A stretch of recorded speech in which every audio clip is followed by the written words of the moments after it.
महिला लैंगिक शोषण प्रकरणी एसआयटीने भोंदूबाबा अशोक खरातची पोलीस कोठडी बुधवारी संपत असल्याने एसआयटीने तपासाची व्याप्ती वाढवली असून सबळ पुरावे गोळा करण्यासाठी एसआयटीने मंगळवारी खरातच्या कर्मयोगी नगरमधील बंगल्यावर धडक कारवाई केली।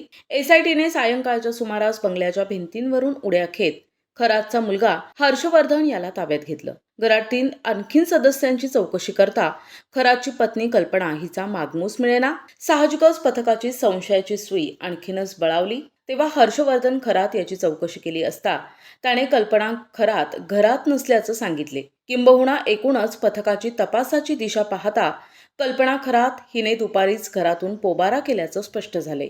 कल्पना खरात फरार झाल्याचे लक्षात येताच तिच्या तपासासाठी तातडीने पुण्याकडे रवाना करण्यात आले। खरातच्या अनेक मालमत्तांमध्ये त्याची पत्नी आणि मुलाचा सहभाग असल्याने एसआयटीने ही धडक कारवाई केली आहे। प्रतिनिधी गुड्डू शेख, दिशा न्यूज, नाशिक।